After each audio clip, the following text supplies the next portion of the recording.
नमस्कार दोस्तों, मैं कैलाश आप सभी का आपके अपने YouTube channel GS with Kailash sir में स्वागत करता हूं। जैसा कि आप जानते हैं, डेली शाम को 6 बजे लेखपाल मुख्य परीक्षा को ध्यान में रखते हुए आपके लिए सीरीज़ लाई जाती है। आज हम इसका 27वां चैप्टर जो है डिस्कस करने वाले हैं। ये सीरीज़ आपके लिए लेखपाल के अलावा PET, RO RO, PCS, SI, police, TET, super TET, SSC के सभी एग्जाम्स तथा आर्मी, नेवी, एयरफोर्स सभी के लिए प्रभावी है।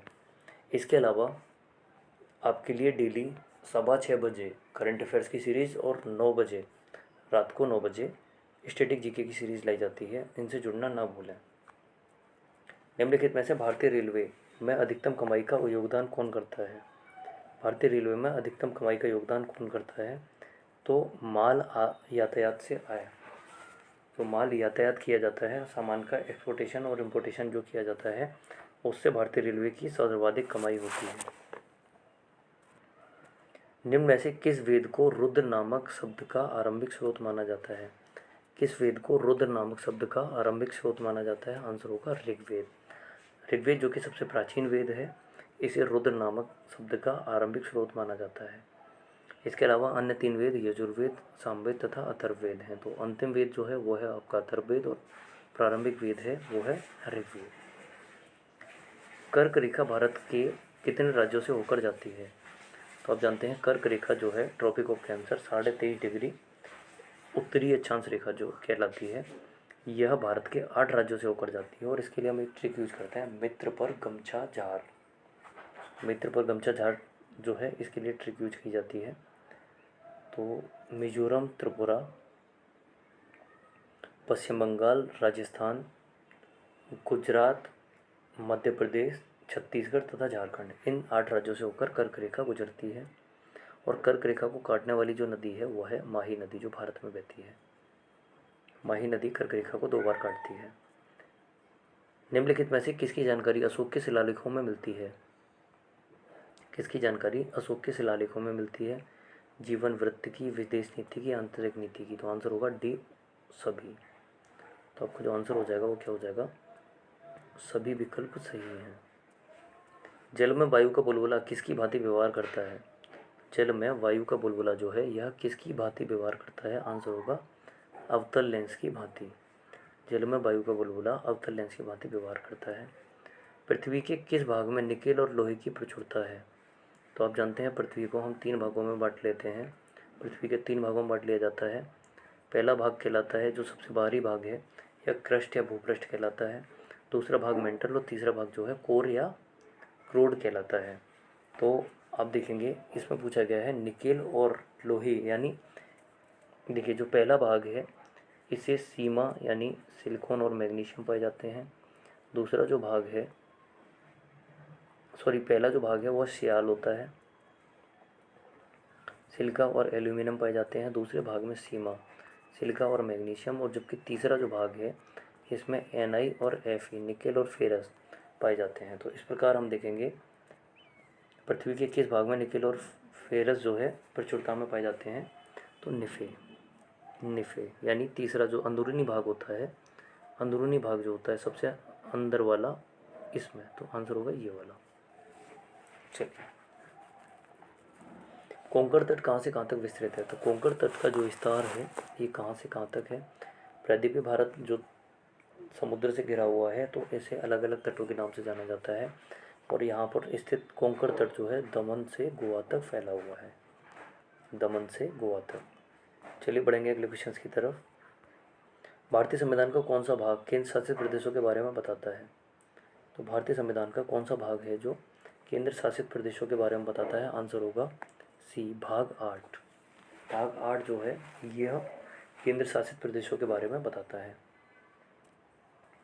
निम्नलिखित में से 2011 के आंकड़ों के अनुसार उत्तर प्रदेश राज्य में से 10 लाख आबादी वाले वैधानिक नगरों की संख्या कितनी है?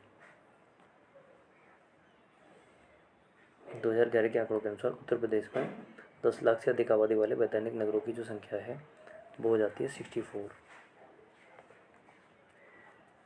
माइक्रोसॉफ्ट वर्ड में कैरेक्टर फॉर्मेटिंग के अंतर्गत किसका उपयोग किसी विशिष्ट पाठ्य को अंडरलाइन करने के लिए किया जाता है?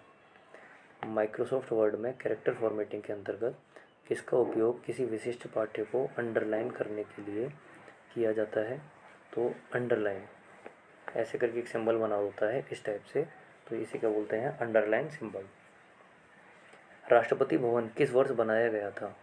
तो राष्ट्रपति भवन जो है यह अरावली पर्वत श्रेणी की स्थित है, दिल्ली में स्थित है, और जो चोटी है उसका नाम है रायसीना हिल्स। तो अरावली पर्वत श्रेणी की रायसीना हिल्स पर स्थित है और इसका निर्माण 1910 में अंग्रेजों के समय कराया गया। इनमें से कौन एक वस्तु की मांग में वृद्धि का कारण होगा? कौन एक जो है वस्तु की मांग में वृद्धि का कारण होगा? तो स्थानापन्न वस्तु की कीमत में वृद्धि जो होता है यह वस्तु की मांग में वृद्धि का कारण होता है। चलिए, निम्नलिखित में से किसकी भेदन क्षमता अधिक होती है? तो निम्नलिखित में से किसकी भेदन क्षमता अधिक होती है? आंसर होगा सी, गामा किरणों। गामा किरणों की भेदन क्षमता होती है वह अधिक होती है। चलिए देखेंगे अगले क्वेश्चन को।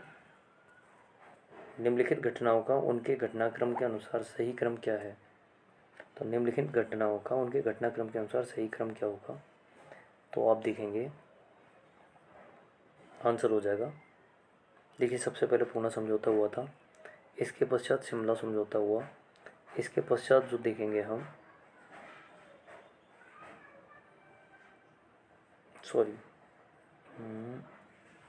सबसे पहले पूना समझौता गांधी जी और डॉक्टर बी आर अम्बेडकर के बीच में हुआ था। इसके बाद हुआ आपका भारत छोड़ो आंदोलन 1942। शिमला समझौता जो था यह 1945 में हुआ, 1944-45 में, और कैबिनेट मिशन जो था 1946 में आया। तो 1932-33 पूना समझौता, 1942 भारत छोड़ो आंदोलन, शिमला समझौता 1944-45, 1945 हो जाएगा जब बेटर आंसर, 1946 में कैबिनेट मिशन। तो आंसर हो जाएगा आपका सी। निम्नलिखित में से कौन सा देश स्कैंडिनेविया का हिस्सा नहीं है? तो इस क्वेश्चन को हम पहले भी डिस्कस कर चुके हैं। फिनलैंड जो है यह स्कैंडिनेविया का हिस्सा नहीं है। निम्नलिखित में से मुगल शैली का सर्वोत्कृष्ट नमूना कौन सा है? तो मुगल शैली का सर्वोच्च नमूना जो है वह है ताजमहल। सबसे फेमस इमारत है भारत की, और देखते हैं यह दुनिया के 7 या 8 अजूबों में भी शामिल है।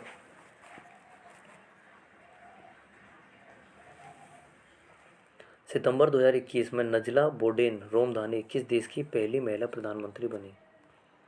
नजला बोडेन रोमदाने जो है किस देश की पहली महिला प्रधानमंत्री बनी? आंसर होगा बी, ट्यूनीशिया। नंबर्स डू लाई नामक पुस्तक के लेखक कौन हैं? तो नंबर्स डू लाई नामक पुस्तक के जो लेखक हैं वह है आकाश चोपड़ा। पूर्व भारतीय क्रिकेटर आकाश चोपड़ा जो वर्तमान में कमेंट्री करते हैं, इन्होंने एक पुस्तक लिखी है जिसका नाम है नंबर्स डू लाई। आंकड़े भी झूठ बोलते हैं, या आंकड़े ही पर्याप्त नहीं होते किसी के बारे में सारा सच बताने के लिए। विश्नोई आंदोलन इनमें से किसके विरुद्ध शुरू किया गया था? तो विश्नोई आंदोलन जो है निम्न में से किसके विरुद्ध शुरू किया गया था? आंसर होगा पेड़ों की कटाई। विश्नोई आंदोलन जो था पेड़ों की कटाई के रूप में शुरू किया गया। चलिए बढ़ेंगे अगले क्वेश्चन की तरफ। प्रधानमंत्री उज्ज्वला योजना का मुख्य लक्ष्य क्या है?